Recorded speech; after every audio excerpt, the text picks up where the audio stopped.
With days to go before the G7 summit in Canada, the economic alliance is fractured.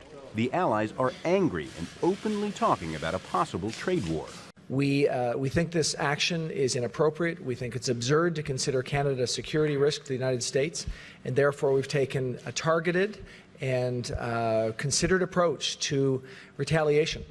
France's foreign minister also says unless the U.S. reverses its new tariffs on steel and aluminum from Europe, Canada, and Mexico, a trade war is just a few days away.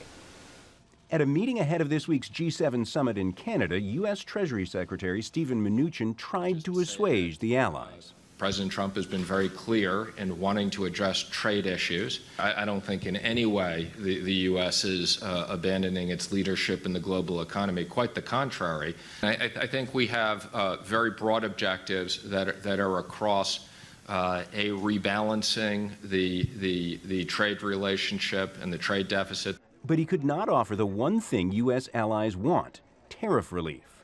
Trump, briefed by Mnuchin, is not backing down. Taking to Twitter on Saturday, he wrote, "When you're almost $800 billion a year down on trade, you can't lose a trade war." Many economists disagree. They say everyone loses in a trade war because a vicious cycle of tariffs makes goods more expensive all around.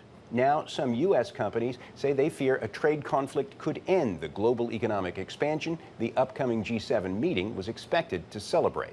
Our estimates at this point, and these are very rough, but we would expect another 10 to 15% drop. We're also suffering because of the steel tariffs, which was the genesis of all this.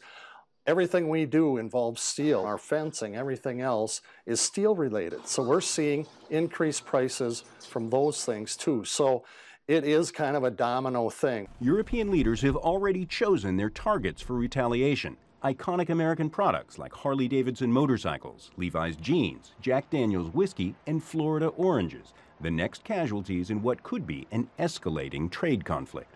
John Hendren, Al Jazeera, Washington.